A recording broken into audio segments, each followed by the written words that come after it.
prosecutor asked for 9 years, and Judge Corinne Vey had the sentencing document open in front of her when I stopped breathing correctly. I stood beside Priya at the defense table with my wrists free for the first time in 4 months of hearings, because they only uncuff you for sentencing, as if the court wants a clear photograph of your face when it takes your life away. The gallery was full. Reporters filled the back 3 rows with notebooks and recorders, because a record specialist who broke into a sealed judicial archive to copy evidence of a hidden bond registry conspiracy makes better copy than most trials do. Somewhere behind me sat 4 Omegas whose case files I had stolen to protect. I hadn't been allowed to speak to them in months. I didn't turn around to look for their faces. I was afraid of what I'd do if I saw them crying. Judge Vey did not look like a woman about to change my life. She looked like she always did, spine straight, hands folded on the bench, 4 pens lined up beside the sentencing folder with their caps facing the same direction, as if precision were a personality rather than a habit. She was 40, silver already threading through dark hair at her temples, and in 4 months of pre-trial hearings, I had never once seen her raise her voice. People called her cold. I'd started to agree with them. "Ms. Halden," she said, and her voice was even, unhurried, the voice of someone who had already decided how this would go, and simply needed to say it aloud. "The court does not dispute that you believed you were exposing wrongdoing. Belief in one's own righteousness, however, is not a defense recognized by this jurisdiction, and I would be doing a disservice to the rule of law if I allowed conviction to bend to motive. I thought, this is it. This is the sentence where my life stops being mine." Then someone in the gallery screamed. It happened fast. A ripple of movement. A woman near the aisle folding sideways off the bench. Another voice calling for a medic. The metallic stutter of the courtroom's scent neutralization system audibly failing somewhere in the ceiling vents. I found out later it was an Omega named Selin, one of the women whose file I'd copied, and that the neutralizer had been malfunctioning for 2 days without anyone filing the repair order. Scent overload in a room built to erase scent entirely can drop a sensitized Omega like a puppet with the strings cut. I turned toward the sound before I decided to. A court officer's hand caught my shoulder to keep me from stepping past the defense table, and in the catching, my collar slid sideways. Before we return to the story, a quick note for my lovely viewers. While this YouTube series keeps things safe, my Patreon is where the real fun happens. That's where you'll find completely uncensored GL stories, much hotter exclusive videos, and bolder adventures that are just too spicy for YouTube. If you want the full, no-limits experience, and to support more of this kind of storytelling, the Patreon link is in the description below. I didn't know, in that half second, that the fabric had moved. I didn't know that the old scar low on the side of my neck, pale, faded, a small crescent break in the bite where the skin hadn't closed evenly, was visible under the courtroom lights for the first time since I'd walked into that building. I heard the sentence stop, not trail off. Stop, mid-word, the way a record stops when someone lifts the needle. I looked up. Corinne Vey was standing. She hadn't decided to stand. I could see that in the way her hand had braced flat against the bench, like she needed it to hold her upright, in the way her folder had slid half off the desk and she hadn't noticed. Her eyes weren't on the chaos in the gallery. They were on my neck. "Amara?" The name came out of her like something torn loose, not spoken so much as expelled, and for one terrible second I couldn't remember how to answer to it, because no one had called me that in 7 years. I felt the entire courtroom's attention swing toward us like a compass needle finding north. My attorney's hand closed around my forearm. I didn't look at her. I couldn't look away from the judge who had, 90 seconds earlier, been calmly discussing how many years of my life she intended to remove. "That mark," Corinne said, quieter now, quiet enough that I don't think she meant anyone but me to hear it, "is mine." It didn't sound possessive. That's the part I understood even through the ringing in my ears. It didn't sound like a woman staking a claim. It sounded like someone who had spent 7 years at a grave discovering the coffin had been empty the whole time. "You were about to send me to prison," I said, because it was the only true thing I had left. "Maybe finish ruining my life before you start resurrecting it." Something moved behind her eyes. Pain, maybe, or the visible effort of forcing herself back into the shape of a judge. She sat, slowly, deliberately, both hands flat on the bench like she was physically holding herself in the chair. "This hearing is suspended," she said, and her voice had gone hoarse but level. "The court has become aware of a previously undisclosed personal relationship between the presiding judge and the defendant. I am recusing myself from this matter, effective immediately. I am ordering that all courtroom recordings from today's proceeding be preserved without alteration. Sentencing will be reassigned to another judge on this circuit. Ms. Halden's release conditions will remain unchanged pending that reassignment. She is not to be remanded on the basis of this delay." Then she stood again, this time with her whole body under control, and walked out through the door behind the bench without once looking back at me. I didn't see what happened to her after that. I heard about it later, secondhand, in pieces, that she made it exactly to the end of the private corridor before her knees gave out, that a bailiff found her sitting on the floor with her back against the wall, that she didn't cry so much as breathe, like someone who'd forgotten how for 7 years, and was relearning all at once. I wasn't there. I only had the empty space where she'd been standing, and Priya's hand still locked around my arm, and 400 strangers staring at the scar on my neck like it was the only interesting thing in the room. It was. The gallery didn't empty quietly. Reporters were already on their feet, phones out, and I heard my old name, my real name, the one I hadn't answered to since I was 24, repeated back and forth across the room like a rumor finding its legs. Somewhere in the crush, I caught sight of Selin being helped upright by a medic, dazed but breathing, and felt a strange, guilty relief that at least the thing that had started the chaos hadn't ended in tragedy. A bailiff took my arm on the other side from Priya, not roughly, but with the clear intention of moving me out of a room that had stopped being able to hold anyone's attention but mine. I don't remember walking out. I remember the hallway lights, too bright, and Priya's voice low and urgent beside my ear, telling me not to say anything to the reporters shouting my 2 names, the dead one and the convicted one, through the narrow gap before the doors closed behind us. They took me to a side room instead of a holding cell, which Priya said was unusual enough to matter. A courthouse physician named Dr. Arlo examined the burn-pale patch of skin at my throat, where the malfunctioning neutralizer had apparently aggravated something.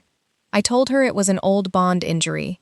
She asked, very carefully, whether the bond was truly dormant or whether it had simply been suppressed. I didn't understand the distinction until she explained that suppression wasn't the same as death, that 7 years of migraines I'd blamed on trauma, 7 years of a hollow ache under my sternum I'd blamed on grief, might have been the muted signal of a bond that had never actually gone quiet. It had been medicated into silence. Someone had made that choice for me, inside a witness protection program I'd trusted with my life. I sat with that for a long time before I let myself think about what it meant for Corinne. If my side had been muted rather than severed, hers probably had too. 7 years of a woman I'd once loved carrying an ache she couldn't name, built into her days like a low hum she'd learned to ignore.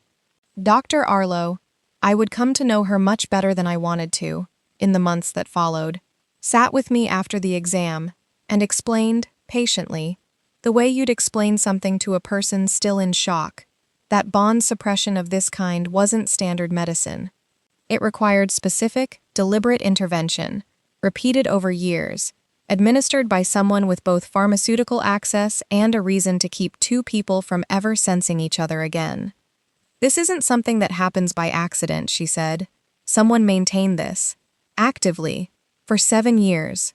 I asked her who could do that to a person without their knowledge. She didn't answer, because we both already suspected, and neither of us wanted to be the one to say Lenora Quill's name first. She also explained, more gently, what the migraines had likely been. Not trauma alone, but a suppressed bond straining periodically against its own restraints, like a muscle held too long in one position. I thought about all the nights I'd lain in the dark with a cold cloth over my eyes, telling myself it was stress, telling myself grief did strange things to a body, and felt something close to fury at how thoroughly I'd been convinced to misdiagnose my own suffering. Would restoring it hurt? I asked her. It can. It usually does. At first, the way blood returning to a numb limb hurts before it settles. She studied me carefully. No one should choose that lightly. And no one should choose it for you. I want to be clear about that now, before it becomes relevant, because I suspect it will. I didn't know yet how right she was. I didn't see Corinne again for 6 days. Priya told me it was ethics, not avoidance, that Corinne had become a potential witness the second she recognized me, that any private contact between us could be used to argue the whole trial was compromised, that if Corinne wanted my appeal to survive, she had to stay exactly as far away from me as the law demanded. I understood the logic. I hated it anyway. 7 years I'd waited for a version of this moment that never came, and now that it had, the woman I'd once have crawled across a courtroom for was keeping her distance out of professional discipline, and some ugly, unfair part of me read that as coldness instead of care. Priya was the one who finally arranged a meeting, 10 days after the sentencing that never finished. A neutral conference room, an ethics officer recording the first 20 minutes. Corinne sat across the table from me, not beside me, hands folded the way they'd been folded on the bench, and I understood that the distance was deliberate, that she was giving me room to decide how close I wanted her, rather than assuming I wanted her close at all. 10 days is not very long, but it had felt like its own separate lifetime. Priya had spent it filing motions and fielding calls from reporters who wanted a comment on the woman who'd apparently seduced her way out of a felony conviction, a narrative that made me want to put my fist through a wall every time I heard it repeated. Nadine had spent it, I would learn, camped outside her sister's apartment most nights, worried Corinne wasn't eating. I had spent it in the small guest room the nonprofit's director had quietly offered me, staring at a ceiling and trying to remember what Corinne's voice had sounded like before it learned to be a judge's voice, and failing, because 7 years is long enough to erase even the sound of someone you loved. She looked older than she had on the bench, which didn't make sense, because it had only been 10 days, but grief compresses time strangely, and I think some of the intervening 7 years had finally caught up with her all at once. "Were you alive?" she asked, "when they told me you were dead?" Yes. She absorbed that, the way you absorb a blow you'd been braced for, and it still knocks the air out of you anyway. Did you choose never to contact me? I was told you'd die if I did. I made myself keep looking at her. I was shown evidence. I was told you were being watched, that whoever tried to kill me at the archive would go after you next if I made a single call. I believed it. I still believe it wasn't a stupid thing to believe, given what they'd already done to me. I stopped. I've had 7 years to decide whether I'd make the same choice again, and I still don't have an answer. I identified your body. Her voice cracked exactly once, on the word body, and then she pulled it flat again, through what looked like physical effort. I sat with a coffin for a night, because they told me it was you, and I believed them, because why would anyone lie about something like that? I felt something in my chest fold in on itself. They falsified records, dental, genetic. I didn't know until this week that there'd been a body at all. I don't know what I thought, that there'd been nothing, that you'd just been told and left to imagine it. There was a funeral, Amara. She caught herself, flinched. Mira, there was a funeral. Nadine spoke. I didn't. I couldn't get a single word out. I made myself ask the question that had been sitting under my tongue since the courtroom. If you believed I was dead, why is the mark still there?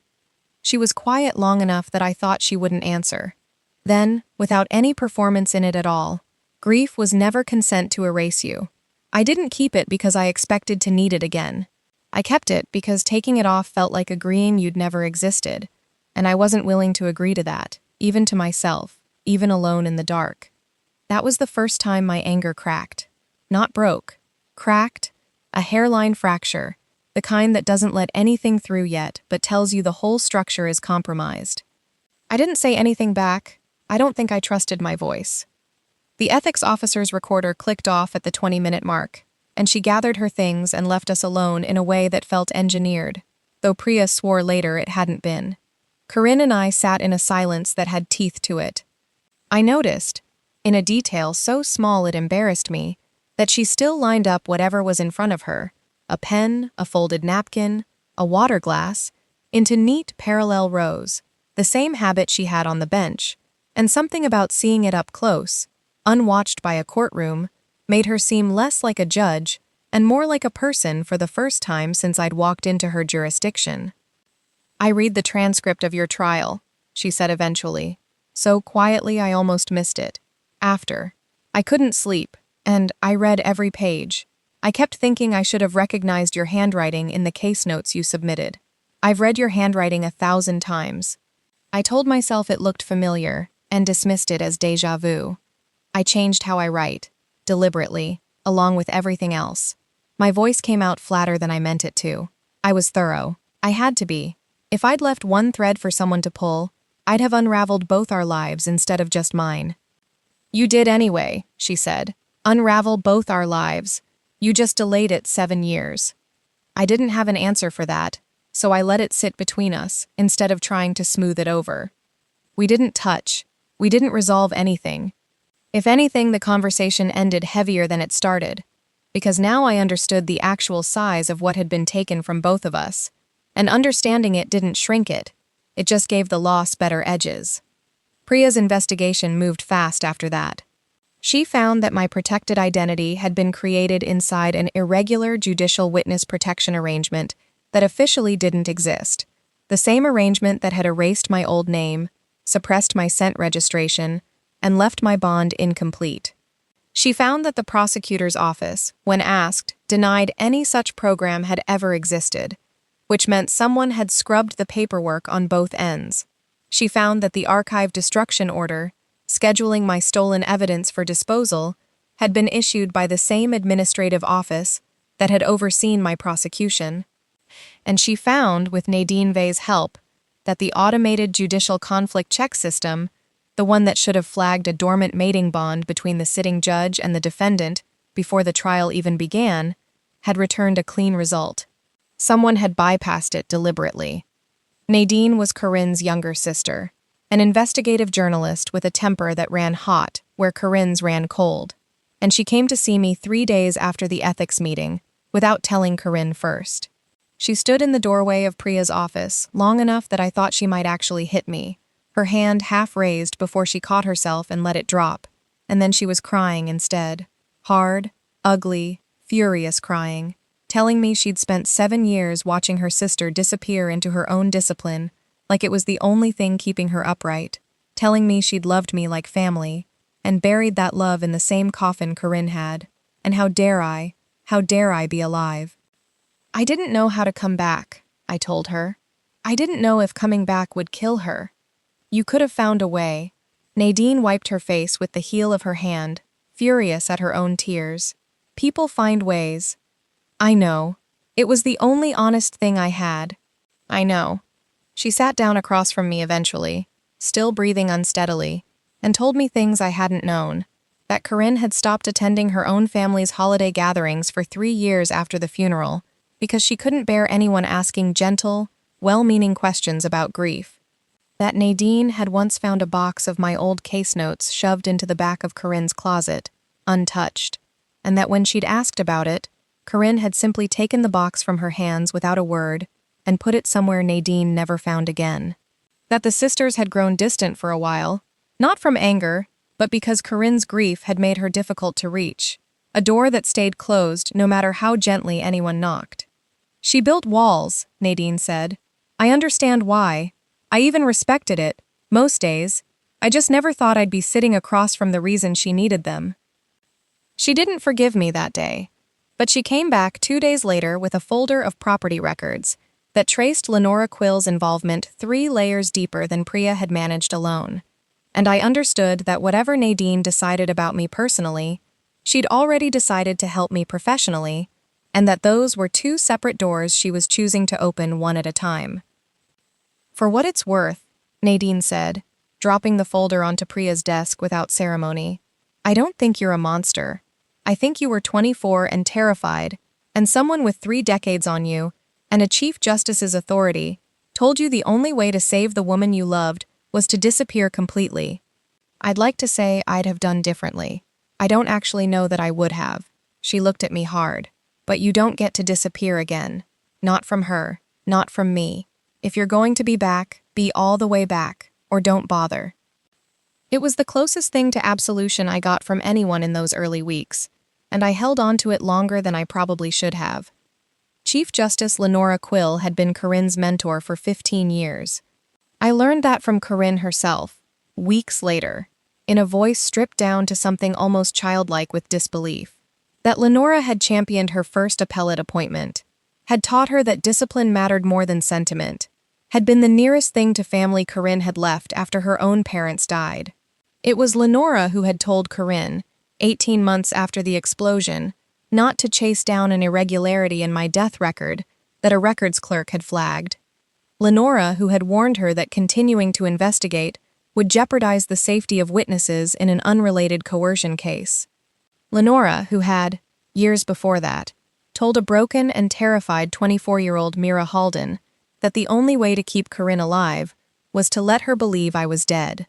The registry manipulation had been running for over a decade by the time I stumbled into it a second time, under a different name, doing forensic archive work for a nonprofit that helped Omegas whose bond files had been mishandled.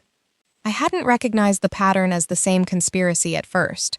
Old coercion complaints vanishing, protective orders quietly altered, bond dissolutions backdated so that women who'd fought their way out of dangerous mates were reclassified as having returned voluntarily. It took me 4 months of comparing digitization logs to realize the erasures traced back to a single administrative signature, repeated across a decade, always just before evidence was scheduled for permanent digital conversion and paper destruction. I went into the archive after hours because official channels had ignored 3 formal complaints. I copied files I had no legal right to copy.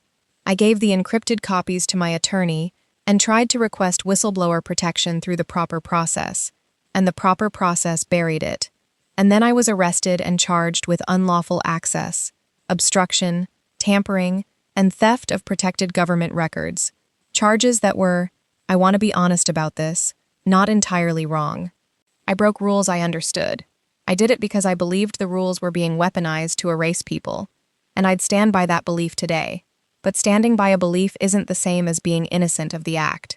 Priya reminded me of that distinction more than once, usually with the dry patience of someone who had explained it to me before and expected to explain it again. The mating mark is not our legal strategy, she said. The first time I suggested using Corinne's testimony to argue the trial itself was unfair from the start. It's evidence of a relationship, not evidence that the registry was corrupted. Keep them separate, or the appeal collapses under its own weight. She was right, and I hated that she was right. And I did what she told me anyway, because 7 years of surviving without depending on anyone had at least taught me to recognize good advice when it arrived, without flattery attached. Priya had her own particular brand of dry humor that I came to rely on more than I ever admitted to her directly. You do understand, she told me once, flipping through a deposition transcript with the bored efficiency of someone who had read 1,000 of them, that most of my clients don't accidentally reunite with a judge mid-sentencing. Most of my clients just go to prison. This is, professionally speaking, the single strangest case of my career, and I have represented a man who tried to argue his forged signature was an act of God. Is that supposed to comfort me? It's supposed to remind you that I am extremely good at my job, because I have had to become extremely good at my job to survive representing you. She didn't look up from the transcript. Also, yes, a little strange. Usually means there's more room to maneuver than a simple case would give us. Corrupt systems leave stranger evidence than clean ones. We use that. Her skepticism toward Corinne never fully vanished, even as the weeks went on. She sat in on every meeting between us she could manage, took notes even when there was nothing legally relevant being said, and once told me flatly that a mating bond earns someone exactly 0 credibility in a court of law, and I should stop letting Corinne's proximity make me forget that the woman had also, once, been the presiding judge in my criminal trial. I like her fine, Priya said. I like her fine, and I don't trust the position she was in for 1 second of your case, and both of those things can be true. I told her I understood. I mostly did. The old courthouse archive, the one where Corinne and I had met, where we'd had our first kiss between rolling shelves during an argument about whether justice and rules were the same thing, had been closed since the explosion. Half the building scheduled for renovation. The section nearest the blast permanently warped by heat damage no contractor had gotten around to repairing. Priya arranged for Mira Halden, defense investigator by proxy, to be admitted alongside an independent records officer and one material witness, Judge Corinne Vey, on unpaid administrative leave, present strictly in her capacity as someone who might recognize the ledger system from a decade earlier. Walking back into that building did something to my chest I hadn't been braced for. The smell hit first. Old paper, dust, the particular mineral scent of stone that's been wet and dried 100 times, and underneath it, faint, a memory of smoke that no amount of years had fully aired out. I stopped in the doorway. My hands were shaking before I noticed they'd started. "Do you want me close?" Corinne asked. She didn't move toward me. She stood exactly where she was, several feet away, and waited. I opened my mouth and nothing honest came out. I couldn't say yes. I couldn't say no either. "Indecision means no," she said, gently, and stayed where she was. It should have felt like rejection. It didn't. It felt like the first time in 7 years someone had let my hesitation be an answer instead of an obstacle to argue past, and something in me loosened half a degree because of it. We worked for 2 hours in a companionable, careful silence, cataloging shelves that hadn't been touched since the fire, until a jammed mechanism in the rolling stacks gave a metallic shriek that dropped me straight back into the sound of the explosion, all air and heat, and the particular scream of collapsing metal shelving. I didn't decide to reach for her. My hand found her sleeve before my mind caught up to my body, and she caught me, both arms coming around me without hesitation this time, and for one unguarded second the bond between us, years dormant, chemically muted, supposedly dead, answered like a struck bell. It wasn't sexual. It was overwhelming in a way that had nothing to do with wanting and everything to do with recognition, my whole nervous system reporting, without my permission, that I was home. We found the ledger behind a fireproof panel I remembered installing myself, back when I was a junior archive conservator with steadier hands and no idea what was coming. The code to the panel was still in my fingers before my conscious mind recalled it, muscle memory outlasting 7 years and a stolen identity. Inside, the earliest paper trail linking Lenora's office to altered protection orders, predating even the manipulation I'd uncovered under my new name. It was the piece Priya needed to connect 2 decades of the conspiracy into one continuous thread. Before we opened the panel, Corinne had drifted a few shelves over, ostensibly cataloging, and I found myself watching her instead of the ledgers in front of me. She paused at a particular stretch of shelving near the warped section, ran her fingers along the edge of a scorched wooden rail, and went very still. I didn't ask. I didn't need to. It was roughly where we'd stood the night of our first kiss, years ago, mid-argument about whether the rules a court enforced could ever be separated cleanly from the justice they claimed to serve. I remembered losing that argument on purpose because I liked watching her win. I remembered her hand cupping the back of my neck, careful even then, asking without words whether it was allowed before she ever leaned in. "This is the row," she said, not quite a question. I know. I didn't trust myself to say more. She didn't move toward the memory, or toward me. She simply stood with her hand against the burned wood for a long moment, the way you'd stand at a grave you'd finally located after years of not knowing where it was. And then she went back to work, and so did I, and neither of us mentioned it again that day. But something had shifted in the room's air, a kind of tenderness neither of us was ready to name. The independent records officer who'd accompanied us, a soft-spoken woman named Delphine, who mostly kept to herself, found us both staring at the same shelf an hour later, and said nothing, only made a small, knowing note in her log and moved on. I liked her for that. Not everyone in that building needed to comment on what was obvious. The lodge came later, after someone leaked my protected identity to a tabloid and reporters started camping outside my apartment. Priya found us a judicial training facility outside the city, unused, legally neutral, with exactly enough bedrooms that no one had to make an uncomfortable assumption about sleeping arrangements. Corinne initially stayed at a cheap hotel 30 minutes away, which I only found out about a week in, when Nadine mentioned it offhand, like it was obvious I'd have known. She didn't want you to feel trapped with her, Nadine said. I was furious, and not at Corinne exactly. At the whole apparatus of people deciding, gently, endlessly, what distance I needed without ever asking me. I called Corinne that night and told her to bring her things to the lodge, that we had case material to review, and I was tired of everyone managing my comfort on my behalf. "Are you certain?" she asked, and I could hear how carefully she was holding the question, ready to accept either answer without argument. "I'm certain I'm tired of being asked things I've already answered," I said, which wasn't quite a yes, but she heard it as one, and came. The lodge gave us a strange, suspended kind of intimacy neither of us had earned yet, and both of us needed anyway. A storm knocked the power out on our second night there, and we cooked over the gas stove by candlelight with whatever was in the pantry, and I discovered that a woman who could dismantle a hostile prosecutor's argument in 4 sentences was catastrophically bad at chopping an onion, holding the knife like it might attack her first.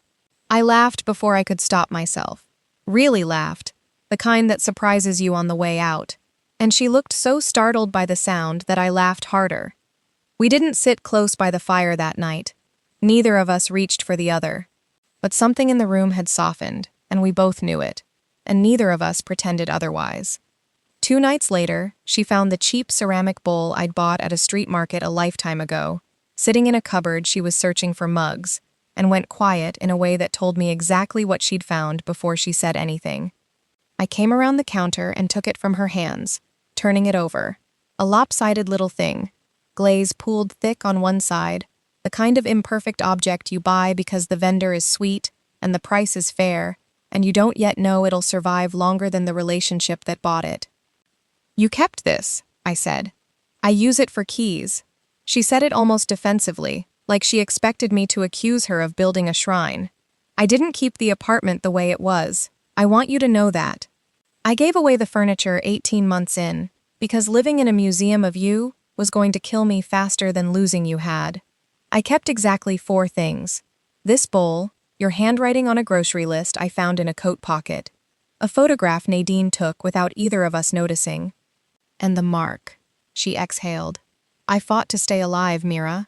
I didn't just grieve you. I want you to understand both halves of that, because I think you're waiting for me to have frozen in place, and I didn't. I couldn't have survived if I had." It surprised me more than I expected. I had, somewhere in my imagination, built a version of Corinne who'd sealed herself into a mausoleum of our old life, untouched rooms and unworn clothes, and finding instead a woman who had actively, deliberately fought her way toward a livable life without me undid something I hadn't realized I was holding on to. It was easier to love a ghost who'd stopped living than a woman who had kept going. The second one asked more of me. She remembered the melody I used to hum while cataloging files, the one I didn't even know I still hummed until she recognized it drifting out of me while I sorted through case notes at the kitchen table, and went quiet, and I looked up to find her watching me with an expression I didn't have a name for. I remembered, without meaning to, exactly how her hands used to feel bracketing my waist when she'd stand behind me reading over my shoulder, and I made myself take one deliberate step sideways, because a body's memory isn't the same as permission, and I needed both of us to understand I knew the difference. She woke one night from a nightmare about the coffin, gasping in a way I recognized from my own worst hours, and I was the one who sat with her until her breathing evened out, and neither of us said anything about how strange it was that the roles had reversed, the intimidating alpha judge shaking in the dark and the convicted omega archivist steadying her through it. "I became cold," she told me once, staring into the fire rather than at me, because people stop asking what hurts you once you've made yourself useful enough to be left alone with it. I didn't have an answer for that. I just sat closer, close enough that our shoulders nearly touched, and let the silence hold the weight instead of words. Another evening, while I was helping her peel an adhesive medical patch from a spot high on her shoulder blade she couldn't reach on her own, asking twice whether it was all right before I touched her, because I'd learned by then that permission mattered more between us than habit did, she told me, almost offhand, that she'd taken to sleeping with the study light on for the first 2 years after the funeral, because darkness had started to feel like the same darkness the archive fire had made, and she couldn't tell the difference anymore between grief and the memory of smoke. Nadine had been the one to sit with her most nights, reading case files aloud in a flat, steady voice, until Corinne's breathing evened out. "I didn't know that," I said, "about the light." "There's a great deal you don't know," she said, without unkindness. 7 years is a long time to not know someone. I don't expect you to. I only ask that you let me tell you, instead of assuming you already do. It was, I would come to understand, one of the most important things she ever said to me. Not because it was dramatic, but because it named exactly the trap we kept falling into, the assumption that old intimacy meant current understanding, when really, it only meant we had a head start on the questions, not the answers. We took turns after that, telling each other small, true things about the years we'd missed. She told me about learning to cook for one person and burning most of it for the first year. I told her about the false name I'd built a life inside, Mira Halden, forensic records specialist, quiet and competent and entirely alone by design, because attachments were dangerous to a woman who'd already lost everyone once. She told me about the first time she presided over a case involving a coerced bond, and how her hands had shaken so badly under the bench that she'd had to recess early and walk the block outside 3 times before she trusted herself to return. I told her about the nightmares that weren't about the explosion at all, but about picking up a telephone I never let myself dial. We didn't solve anything in those conversations, but we built something smaller and sturdier than a solution, a habit of honesty, laid down one evening at a time, that neither of us had let ourselves practice the first time around. Dr. Arlo, Tess, she insisted I call her, after the 3rd appointment, confirmed what the courthouse physician had suspected. Our bond had been pharmacologically suppressed, not severed, on both sides, likely by the same network that had falsified my death and altered Corinne's conflict check results. The suppression could be medically reversed. Neither of us was obligated to reverse it. She said that sentence more than once, in more than one appointment, until I understood she meant it as a real boundary and not a formality. I asked Corinne, one evening at the lodge, whether she wanted the bond restored. "Yes," she said, immediately, and then, just as immediately, "but wanting it doesn't make it your obligation. I need you to hear both halves of that sentence." "Do you regret marking me?" I asked. 7 years ago, everything that came after. It's one of the only choices from that time I've never once regretted. She looked at me steadily. "Do you?" "No." The word came out rougher than I meant it to. "I don't regret it either. I'm just not ready to turn it back on." "Then we won't," she said simply. And that was the whole conversation. And it was somehow more romantic than any declaration she could have made instead. I asked her, later that same night, what the bonding ceremony had actually meant to her at the time. Not the biology of it, but the choice. She thought about it for a long while before answering, the fire down to embers, both of us wrapped in blankets on opposite ends of the same couch because the lodge's heating had never quite caught up with the storm. "I'd spent my whole career learning to distrust permanence," she said. "Cases don't stay won. Rulings get overturned. People you trust turn out to have been lying the entire time you knew them. I marked you because for one single night I wanted to believe something could be certain. I think some part of me knew even then it was a kind of defiance, daring the world to take it back." Her mouth twisted, not quite a smile. It took it back anyway, but not because the choice was wrong, only because someone with more power than either of us decided we didn't get to keep it. "I used to think about that night more than I let myself admit," I told her. In the new apartment, under the new name, I'd catch myself running my thumb over the mark like it was a rosary. I told myself it was trauma. Some of it probably was, but some of it was just missing you in a shape my body remembered even when I'd made myself forget the sound of your voice. She reached over, slow enough that I could have stopped her, and rested her hand near mine on the couch cushion without quite touching it, an offer rather than a claim. I let my fingers close the last inch of distance myself. The case became personal for her in a different way, when Nadine traced the pattern of Corinne's own career. How Lenora had championed her appointment, partly because a grieving, disciplined Corinne was easier to direct than a whole one. How coercion cases, that Corinne would have scrutinized too closely, had been quietly assigned elsewhere for years. Corinne went very still when she read the report, the particular stillness of someone discovering that even her own competence had been engineered by the woman who destroyed her life. She built the judge I became, Corinne said, out of the wreckage she made. She opened doors, I told her, because someone needed to say it and I was the only one in the room. You still decided what kind of judge walked through them. She testified voluntarily at the preliminary appeals hearing 2 weeks later, admitting on the record that she had failed, for years, to scrutinize structural patterns she should have caught, that her own grief had made her a more efficient instrument of the very system that manipulated her. It cost her professionally. It helped my case enormously. I found her alone outside the courthouse that evening, coat collar up against the cold, looking more exhausted than I'd ever seen her. "If I kiss you," I said, before I could think better of it, "are you going to turn it into proof that we belong together?" No, she didn't move toward me. She let me choose the distance, the way she'd let me choose it in the archive. "What will you make it mean then?" "Whatever you tell me it means tomorrow." Her voice had gone unsteady, in a way I'd only ever heard once before, 7 years and a lifetime ago. I kissed her first. I don't remember deciding to close the distance. I remember the cold air, and then not feeling it anymore. Her mouth familiar and foreign at once. Her control visibly straining and holding anyway. Her hands staying carefully at my waist rather than pulling me closer, until I pulled her closer myself. I touched the old mark at her throat. She didn't touch mine until I guided her hand there, and even then her fingers moved like she was afraid of breaking something irreplaceable. It didn't fix everything. I want to be honest about that, because the story doesn't get easier just because 2 people finally kiss. I found out, weeks later, exactly what had happened 18 months after the explosion.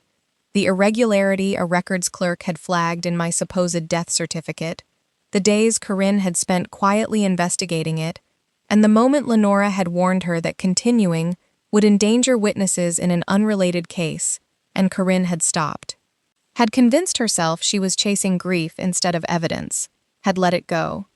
"You might have found me," I said, and I heard how flat my own voice had gone. "If you'd pushed harder, I might have had 7 fewer years of this."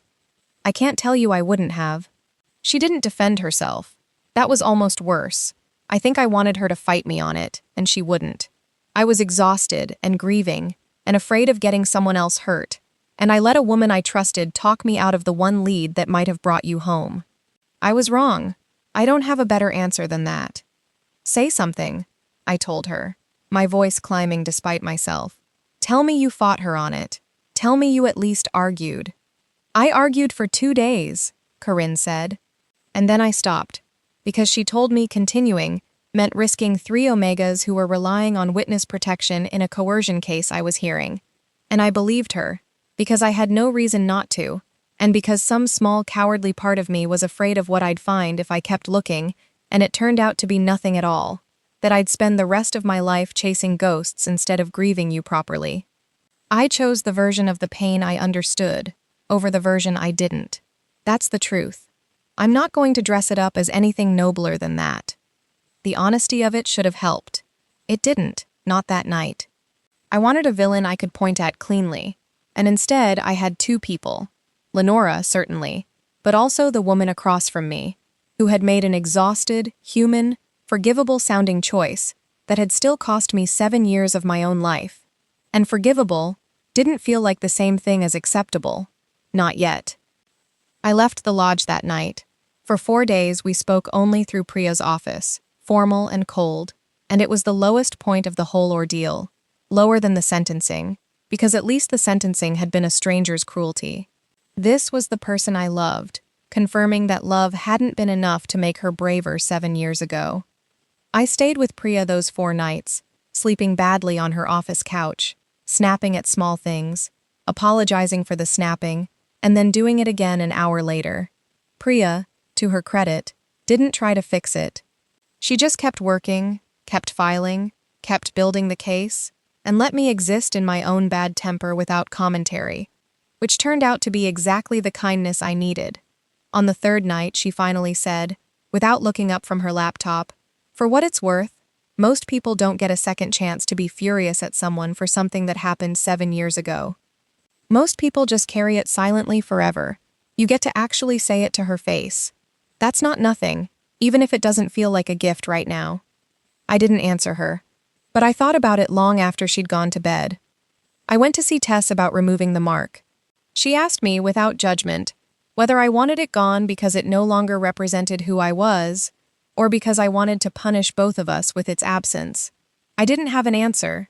She didn't push me toward one. I postponed the appointment and went home and sat with the question longer than I wanted to. Lenora, meanwhile, wasn't sitting quietly. She released sealed material suggesting I'd used an old bond to manipulate a sitting judge, framed the courtroom recognition as staged, leaked doctored footage that made Corinne's reaction look rehearsed. Corinne was suspended pending an ethics review. My appeal nearly collapsed under the argument that the entire trial had been contaminated by an undisclosed relationship from the start. Some of the Omegas whose files I'd copied grew frightened that a public fight would expose their identities along with the corruption. I didn't dump the records online. I built a verification framework instead, using the forensic skills that had gotten me arrested in the first place, a way to prove systemic tampering without naming a single private victim. Nadine corroborated the institutional pattern through her reporting without publishing names. Priya used what evidence could be used lawfully. Corinne handed over only the records she had a clean legal right to provide. It was slower than exposure would have been. It was also the only version that didn't ask vulnerable women to pay for my vindication. The lockdown happened on a Thursday. Priya, Nadine, an independent investigator, and I were 3 levels beneath the old courthouse working through the registry's original mechanical filing system when Lenora, cornered by the pace of what we were uncovering, triggered an emergency evidence preservation protocol. Steel fire doors dropped across the corridor exits. It wasn't a fire. It was worse in its own quiet way, a legally authorized data purge counting down toward permanently erasing the chain of custody trail we'd spent weeks assembling. Corinne was 2 floors up, mid-testimony in her own ethics hearing, and every instinct in her wanted to abandon the proceeding and come to me. "Stay there," I told her, over a connection that kept cutting in and out. "I need you up there making them freeze this through the front door, not down here trying to break through a steel one." For the first time since I'd known her, the alpha who protected people by placing herself between them and danger protected me by staying exactly where she was. She fought the purge order from inside the hearing, forcing the presiding panel to issue an emergency freeze on jurisdictional grounds. Priya secured a preservation order from a judge 2 buildings away. Nadine got independent observers physically inside the building to witness whatever happened next. I found the manual override in a maintenance panel I recognized from my old archive training and stopped the purge with 40 seconds left on the counter, hands shaking, heart going so hard I could feel it in my teeth. We'd both changed. I trusted her to hold ground without running to me. She trusted me to survive without her standing over me while I did it.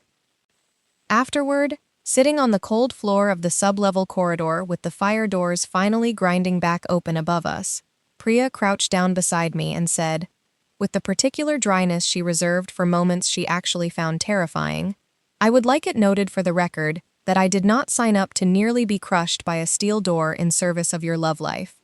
But her hand, when she helped me up, didn't let go right away, and I understood it for what it was. Corinne found me 20 minutes later, still in her hearing clothes, and didn't say anything at all, just pulled me into her, careful even in her relief not to hold too tight, and I felt her heartbeat going too fast against my ear for a long, long moment before either of us spoke again. The judicial integrity hearing that followed wasn't held in front of the judge assigned to my case, and Corinne sat among the witnesses rather than on the bench. Lenora, before the commission, defended herself with an intelligence that made her more frightening rather than less, arguing that no institution survives the public airing of every private bond dispute, that she had protected courts and families and fragile political stability by managing what the public was permitted to know. "You didn't protect anyone," I told the commission, when it was my turn. "You decided, for hundreds of people, that their own choices were too dangerous to be honored. That isn't protection. That's control dressed in a robe."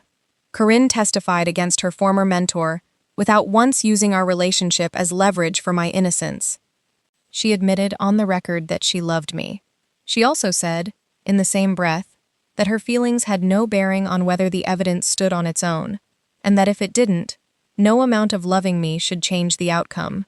I understood, watching her say it, exactly what kind of judge she'd fought to remain, even while everything else in her life came apart.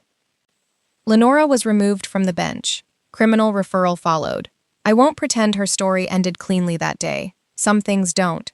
But the machinery she'd built for over a decade finally had daylight on it. I watched her face while the commission read its findings, looking for something like remorse, and didn't find it. What I found instead was a kind of tired conviction. A woman who still believed, even as her career collapsed around her, that she had been the only adult in a room full of people too sentimental to make the hard choices. It frightened me more than open cruelty would have. Cruelty, at least, knows what it is. My conviction wasn't erased by anyone's authority.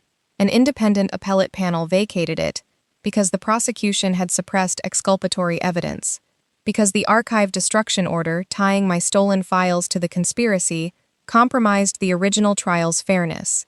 I still stood up in front of a new prosecutor and admitted, plainly, that I had entered a restricted archive without authorization, because I had, and pretending otherwise would have made the whole fight about my innocence instead of about what actually mattered.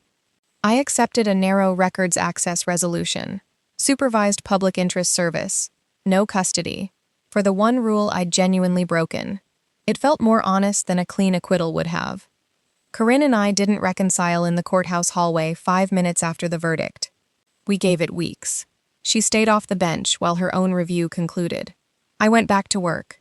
We saw each other occasionally, carefully, like two people relearning a language they used to speak fluently and had half forgotten. Eventually we ended up, on a cold evening months later, at the same cramped noodle place we used to go to when she was still an appellate attorney, arguing cases too late into the night, and it felt, absurdly, like a first date, even though our mating marks were still right there under our collars the whole time.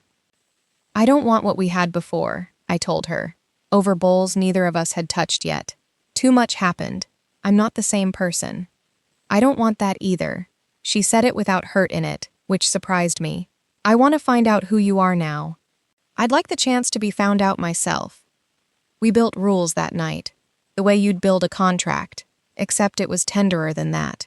No leaning on alpha instinct as an argument in a disagreement. No disappearing to protect the other person from a threat without explanation. No deciding the other woman's career on her behalf.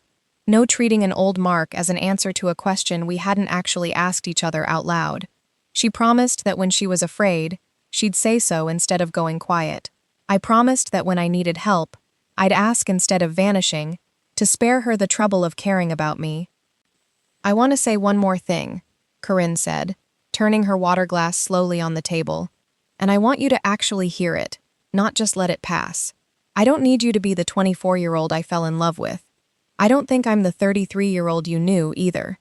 I've spent months waiting to feel disappointed that you've changed, and it hasn't come.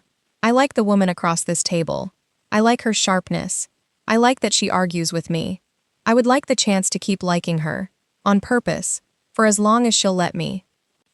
That's a very controlled way of saying something enormous, I said, and she almost smiled.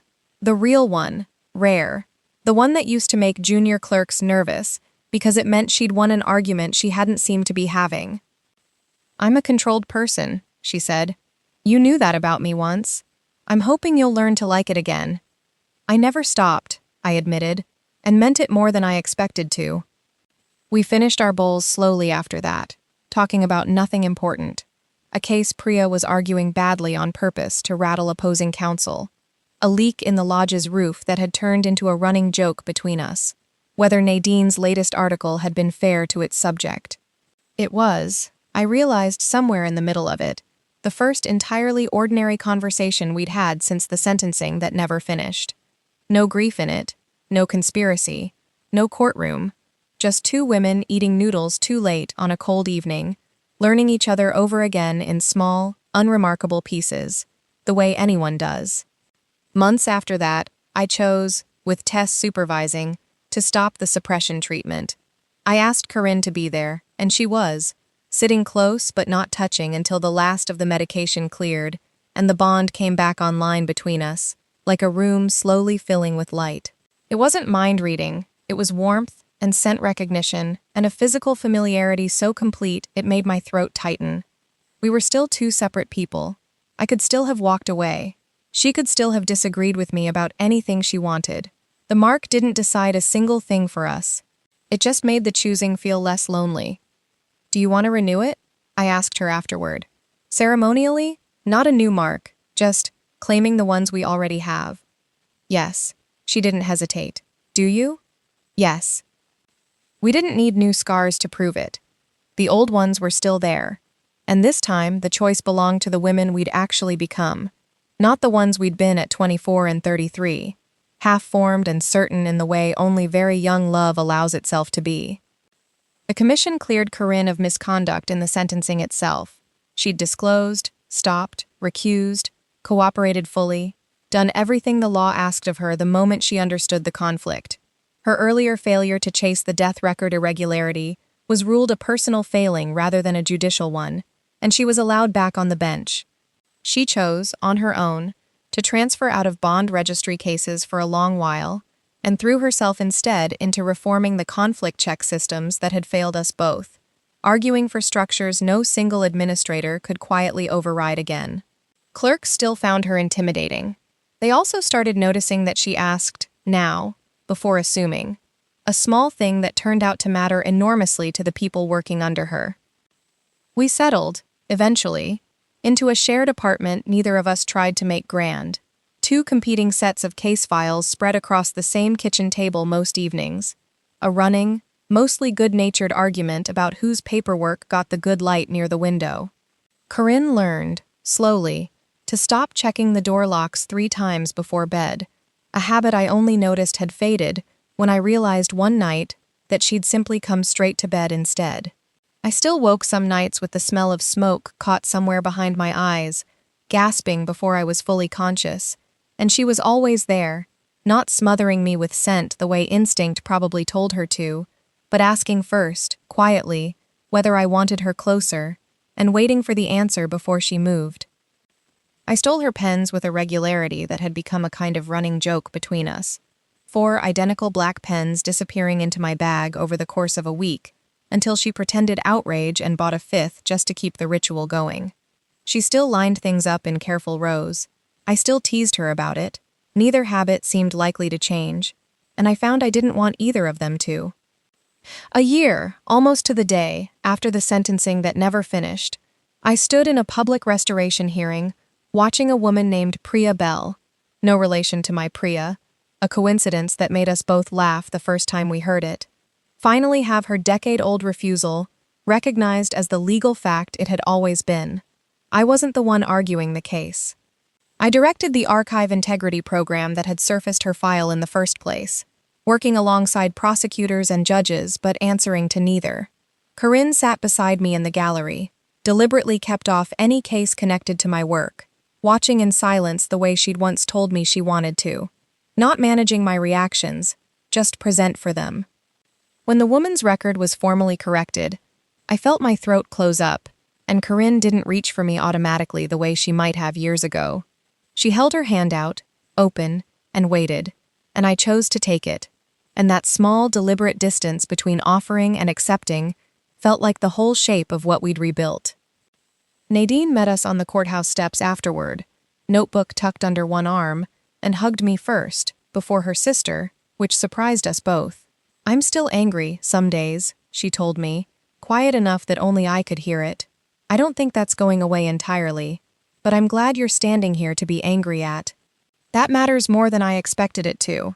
Priya found us a few minutes later, unreadable as ever behind her sunglasses, and handed me a small stack of papers without preamble, the final closing report on the archive integrity program, ready for my signature.